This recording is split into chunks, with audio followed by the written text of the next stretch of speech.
One of the ways in which Pathways to Peace serves you is by putting out an annual report that you submit your summaries to on an annual basis, and on the third Tuesday in September, on the annual Peace Day, we submit this report to the Secretary General of the United Nations.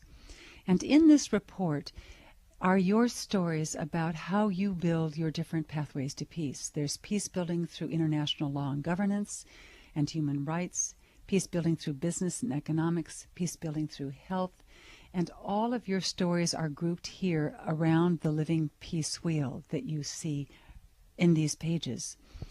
For those of you who are not yet participating organizations or individuals in this People's Initiative, you are welcome to contact through this website our organization.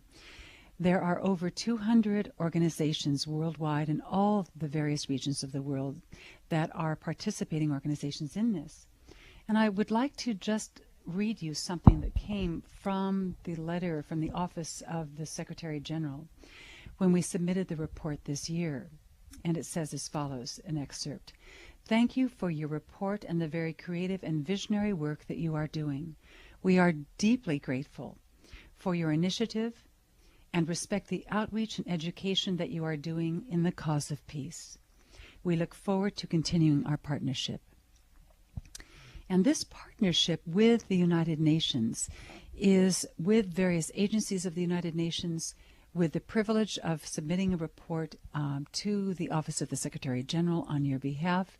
And it also is, more importantly, to put you each in touch with one another, so that truly by uniting your strengths, you can make an extraordinary difference in the quality of what you are doing in your own work, but also in the lives of others with whom you coordinate.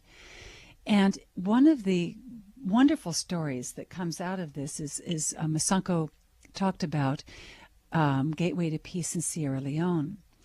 They had their office bombed and were basically working out of just debris. And these valiant people in Sierra Leone, having established an organization in the early 80s called Gateway to Peace, decided that no matter what happened, they would still keep doing their work. So through the annual report, other organizations in different parts of the world got in touch with them, and they are able, in what very small ways, to send them perhaps some supplies, some educational materials, or even just appreciation, saying, don't give up, we stand with you, you are not alone. And that is an example of what you all can do. There are some marvelous organizations represented in this manual, and we hope that you will keep in touch with each other and utilize this small annual report in ways that you find very useful. And we thank you for what you are doing to create a culture of peace.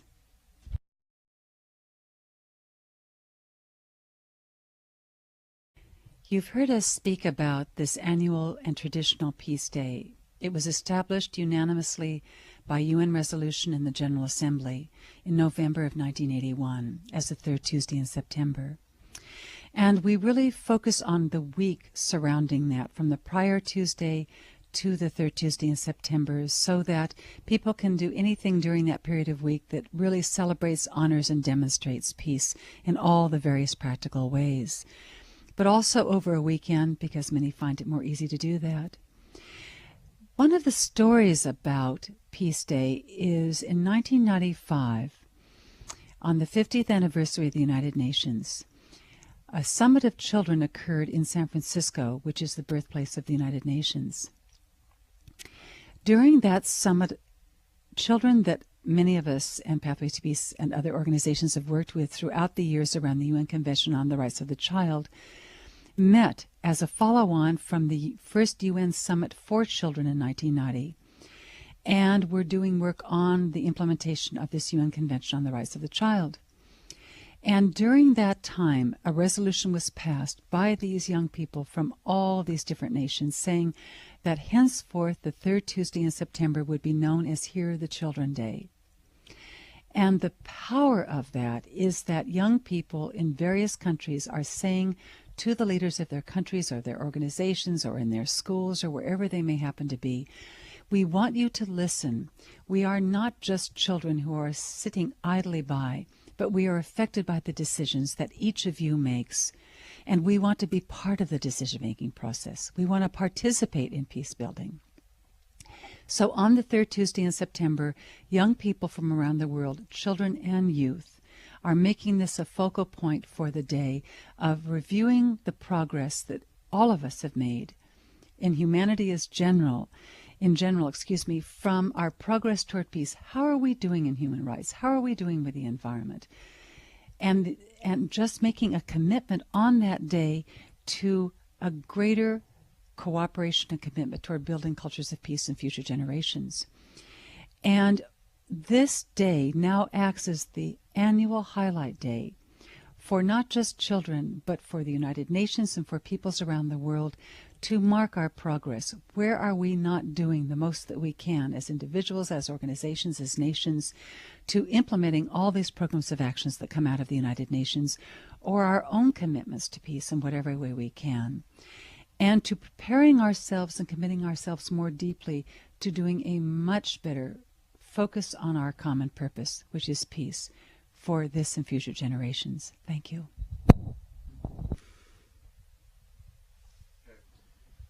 Okay.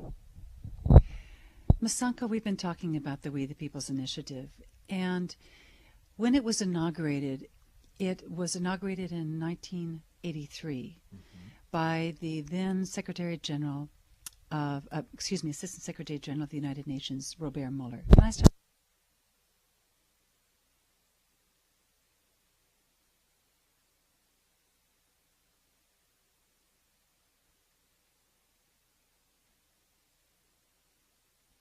Ready?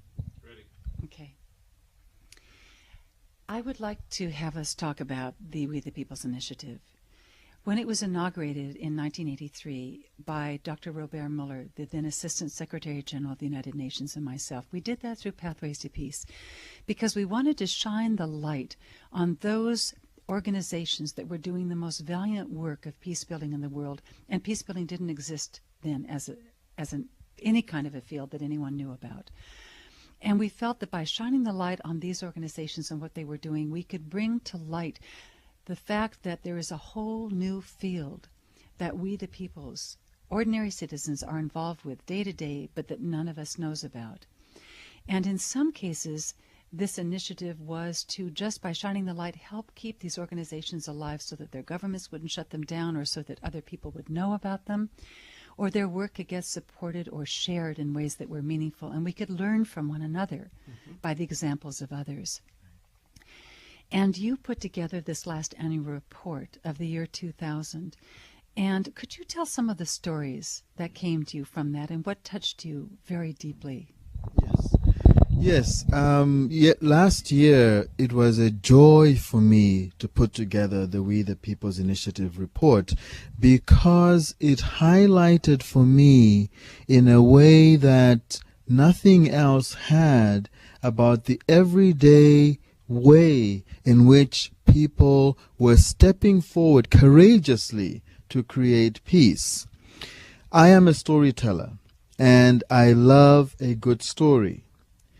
I love stories even more when they are stories that transform the reader, because they are stories about the writer, him or herself, being transformed.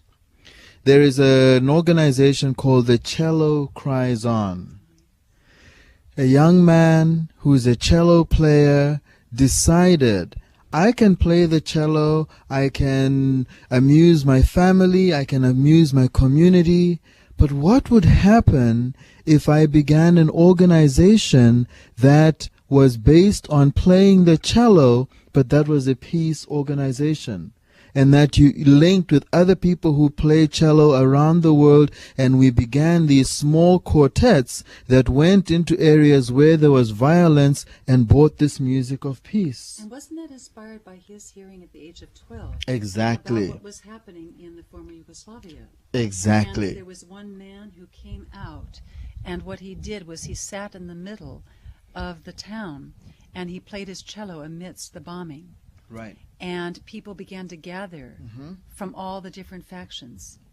Exactly. And he said, if this man has the courage to do that, what can I as a child do? Right. Yes. He was only 12. And inspired by that, he began a whole movement. Let's move to Pakistan. There was an organization in Pakistan there was a community that needed clean drinking water. And again, this organization stepped up and said, we can provide clean drinking water, but in addition to providing clean drinking water, might that not be a way in which the communities come together? And in actual fact, in the village where there was this need, there were Muslims and Hindu living in the same community, and there had been some tension. But in coming together to provide clean drinking water, they provided and they began a way to dialogue. So clean drinking water became the organizing principle around them dialoguing and working together. There was story after story that I read, and there were times when I would come to tears in seeing how a very simple solution would arise and lead to a movement that would change a town, that would change a village. And we keep coming back to it, and I think I will emphasize here again the Gateway to Peace story. How young people faced with a 10-year civil war have stood in the midst of their conviction that their country can be at peace. And that they, yes, because that's one of the organizations you've had an opportunity to visit. Exactly. I met Jibrilla Bukhari, who is one of the leaders of Gateway to Peace. I stayed in his home, and his mother, we were sitting talking, and the lights went out. Because unlike here in California, where we have rolling blackouts because, the power companies and deregulation, there in Sierra Leone, they have rolling blackouts because of the civil war. Power companies that have fled, that have been bombed, and so they have electricity maybe for 2 hours in the day. But as I was talking to Jibrilla's mother, she was telling me about how at the height of the fighting, they would sit in their house and hear the fighting going on in their streets and not being able to go out and buy food, trying to make a loaf of bread stretch for a week, for 2 weeks. And then finally the fighting would die down and they would go upstairs and run to the grocery store, buy supplies, and wait for the next round of gunfire. And how Jibrilla, in seeing this constant struggle, got together with his friends and said, we have to be the ones that bring about change. And they began talking to the rebels. They began talking to the government in power and saying, yes, there has been a lot of destruction, there has been a lot of violence, but we need to come together to the table. And so now there is a peace that is holding. The tanks are still there. There's a curfew from 11 o'clock at night until 6 a.m. in the morning. The tanks patrol the streets. The UN peacekeeping force is there. When you drive through town, there are the machine gun posts. But the country is at peace. And the young people are right in the middle of creating that peace. This is a story that comes right out of the pages of the We the People's Initiative annual report. This is a story that comes right out of the heart of these people. And I connected, as I made this report, as I created this report, I connected with all of these stories from Sierra Leone, from South Africa, from Tajikistan, from Turkey, people that are just stepping beyond their everyday and saying, we are going to be initiators of change. We are going to be, by following the fact that peace begins within ourselves, we are going to be the change that we want to see in the world. Gandhi is the one that left us that quote, you must be the change that you want to see in the world. And young people, and intergenerationally, as you have said, young people coming together with their elders, women coming together with men, Muslims coming together with Christians and Hindus, all people coming together to say, how can I make a change in the world? And the We the People's Initiative is doing that. So we invite you, as you watch us, as you listen to us, I hope we have touched a chord in your heart that as you get up, you turn around and you say to yourself, what can I do? Who do I need to call? Who do I need to call a meeting with? What can I do when I step out my door to bring about peace? What can I do to make the change that I want to see in the world so that my children, or my brother's children if you don't have children, or the children at my school in my community inherit a world that is at peace? What can we all do? This is the message, this is the cry from the We the People's Initiative, from us to you, to create a more peaceful world.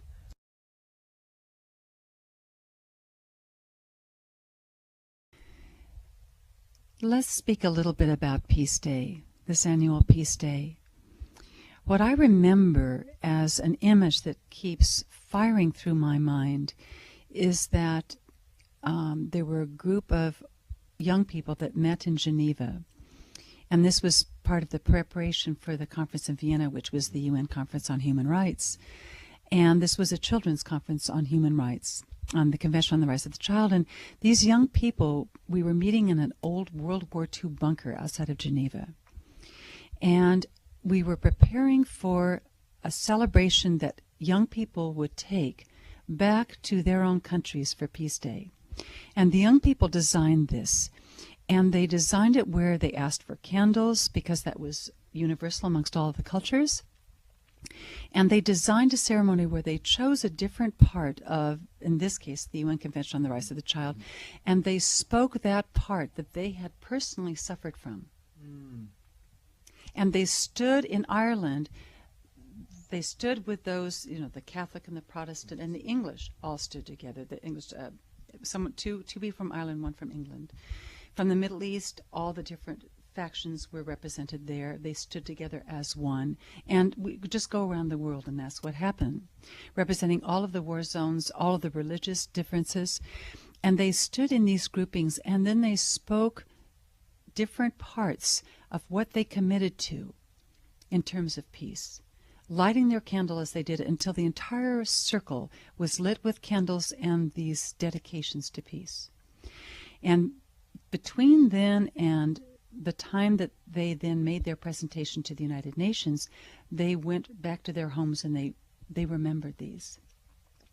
On the following Peace Day, in their own countries, some of them under great duress and some even under gunfire, took the candles that they had had with them from that meeting, and they lit their candles and called out the names of everyone that they had been with, and lit the candle and made the commitment that they had made before and said, I commit my life to this peaceful act and to doing the following. And they have been doing that every day since, those that are still alive. And that is part of the power of this Peace Day. And if we contain another image with us, at the United Nations, our organization has been privileged to be involved with activities at UN headquarters. And we always bring in the young people, and the current Secretary General and his wife are always present in these activities. And it is so beautiful to watch the flags of all the nations, and everyone raising their flag and saying, may peace prevail on earth. And children and adults doing this together, and then making a commitment on that day to themselves, to humanity, and doing that in concert with one another. And there is a sense that when that happens on that day, if enough people around the world could do that, the children have asked on Here the Children Day that people all around the world and nations and all organizations would do the same thing that the young people do. That with the children and youth, everyone would light a candle, would take a moment of silence, and would make a commitment that would take them to the next edge of what their true life purpose is. That would be so transformative, individually, organizationally, nationally, and globally, that if that could happen for 24 hours around the globe, and then a culmination for 1 hour period where all the cultures and generations got together and could be able to see and hear one another by ham radio, by radio, through the internet, through whatever means possible, that it might be enough to shift consciousness toward peace. What are your thoughts about that? I am so excited by what you have just said, because this year, in the year of 2001, we have before us the beginning of the decade of a culture of peace. An opportunity for every person on this planet and every being on this planet to be focused on what is known as our next big frontier, and that is peace.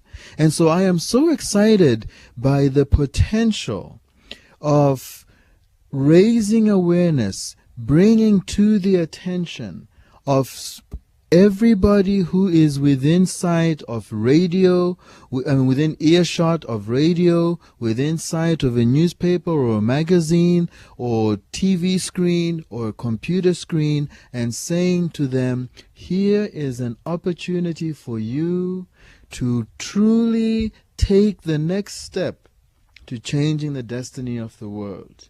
We have a day, the annual Peace Day, here the Children Day, to which we can all point our collective peace efforts, so that between now, as you are hearing us and looking at us, between this moment and September 18 and beyond, that we will unite as a world to bring that about. And I, as an individual, feel privileged. As a board member of Pathways to Peace, the International Secretariat of the We the People's Initiative, we feel privileged to play whatever tiny role that we can to magnetize this effort. The day is there. The decade awaits us. I can't wait in the year 2010 to go to a child in Sierra Leone and say, how is your life different? I can't wait in the year 2010 to go to a child in Southern Sudan and say, how is your life different since the civil war ended?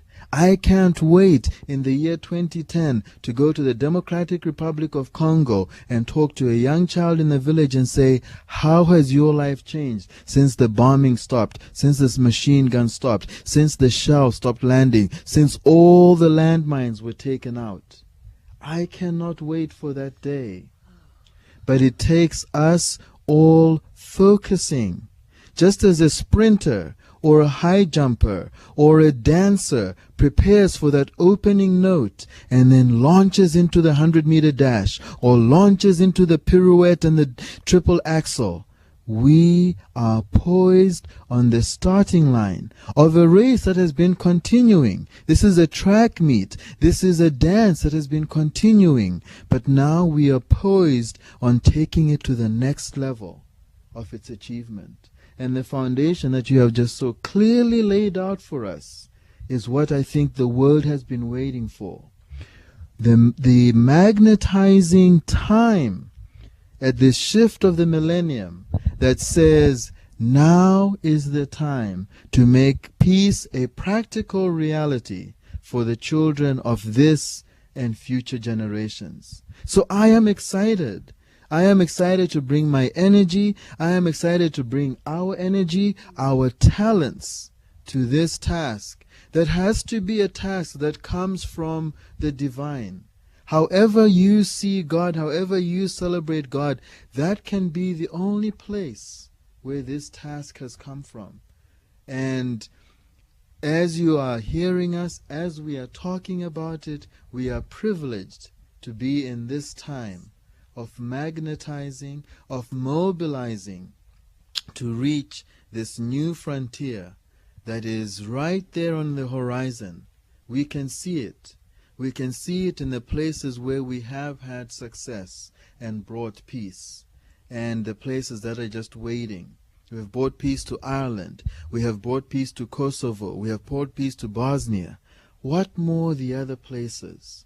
But even beyond that, to the streets of New York, to the streets of Compton, to the streets of Oakland, to the streets of San Francisco, to the homes, bringing peace to all these places so that children can wake up in the morning and the only thought in their head is, what am I going to do today in school? What am I going to do today after school? Am I going to play basketball? Am I going to play soccer? Instead of wondering, will I get to school?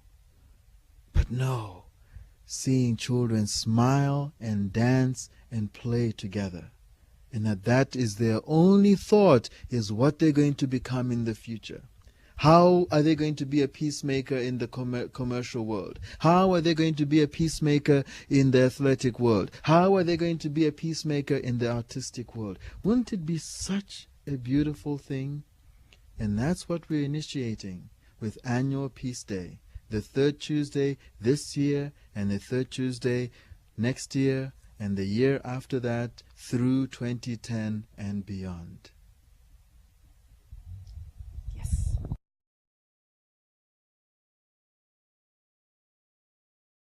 You know, you spoke about the peace that is coming to Ireland and other places, and one of the difficult parts we find in the halls of the UN and also in travels in other areas is that just when a fragile peace seems to be established, all of a sudden it begins to break apart again, as we're seeing happening all over the world. And that discourages everyone, including young people. And one of the powers of this week of peace, which we might call, I think it's going to become officially called the culture of week peace, between the second and third Tuesdays in September, is that even though these fragile peace treaties are being dissolved, and we see that it's been a peace that's not perhaps been given on a solid enough foundation, because often at these treaty negotiations you do not see women and children, and all the stakeholders are not present. So what Peace Day allows to happen, at least what we've seen over the years that people have done, is that in their own communities, wherever they are, be it in Jerusalem or in Belfast or some other place, the young people and some of the elders come together and they bring the people who are different stakeholders and say, or people of different religions or whatever, and say, we want to find another way. Mm-hmm. And we want to be part of the process. So they find a way to engage in the process, the peace process themselves. Mm-hmm. Mm-hmm. They become informed. They become dedicated. Many have changed their professions. Many change their education at a very young age so that they can be on the peace-building track. Because peace-building includes, as we know, conflict resolution, the art of negotiations, dance and storytelling. Peace-building is the entire array of any constructive activity. But what you said struck me, because despite what happens when suddenly war breaks out again, as has just happened in several places that we thought it would not happen again, what it allows us a chance to do is to realize that we always have a choice, moment by moment, as to how we choose to think and act to the best of our ability, as your father did when he was in prison. Mm-hmm. He chose not to be bitter. Exactly. Mm-hmm. And he chose instead to be, even while in prison, the one who was constructing for what would happen afterwards. And it occurs to me that one of the greatest gifts that any of us can do is to do the best we can, despite whatever difficulties we have in our life, to fulfill our potential as a divine being, by whatever name that divine being is called, and to, in some small way, to offer that opportunity to at least one other human being. And if we can do that just one to one, and that begins to spread, so that on Peace Day, that becomes our steadfast commitment to one another, that our intention is to build a culture of peace so that every human being, born and yet to be born, can fulfill his or her potential as a precious being of this amazing cosmos, and as a being of peace. Wouldn't that be remarkable? That would be so incredible. And as you were speaking, an image came to me. And it's an image that perfectly ties in, because when we're talking about peace, we are talking about the environment that we have created. If I was to take the example of a gardener, whether it be somebody who loves to plant flowers or somebody who works and helps to grow food, when you plant the seeds in the soil, once the seeds break through the soil and come up above the surface, you don't then go away. You tend them. And you tend them to come to full flowering, and then either the flowers bloom, or if it's corn, or if it's millet, and then you go and you harvest. And even once you harvest, you don't just harvest and leave it in the field. You collect it and put it somewhere and store it. And then it is sent out as food, or it stays in your garden to keep your garden beautiful, and then the cycle begins again. And I think what I can, kind of add to what you so eloquently have presented is that we need to remember, and you said this earlier, about peace being a dynamic process. So even once you have achieved peace, you have to continually go back and nurture it. You have to continually go back and water it and take care of it. Because the absence of peace happened because there was no nurturing, happened because there was no taking care of the relationships. And so what we are finding, as you just so rightly said, is that once we reach the pinnacle of peace, that's not the end of the journey. The journey is just beginning in holding the peace and maintaining it and ensuring that whatever it was that caused the violence in the beginning, whatever it was that caused the non-resolution of conflict, is completely taken care of, so that conflict is always resolved without violence, so that there's always somebody who's coming in to mediate. There's always somebody who's coming in to remind us about right language, always somebody who's coming in to remind us about right relationship. And so I think in terms of, putting the icing on this wonderful cake that you have, peace cake that you have painted, is to say that once peace is achieved, we have to continue to nurture it. That is why it is a dynamic state of being. It is not something that just happens and then you all walk away and say, okay, now I can send it out to more people so that the peace story can keep on giving, so that the peace story can keep on growing. I think that is really important, because otherwise, as is in a lot of spiritual traditions, you do not light a candle and then put a bowl over it. When you light a candle, you want to hold the candle up high so that it sheds light on everybody in whom it comes in contact. This is our peace light, and we want to hold our peace light as high as we can, because it is doing such tremendous work around the world. So support peace work, be a part, an active part in peace work, and do your part to tell the story. Do you have a peace story? Share it with your children. Share it with your church. Share it with your school, because that is the only way that peace will last in the world.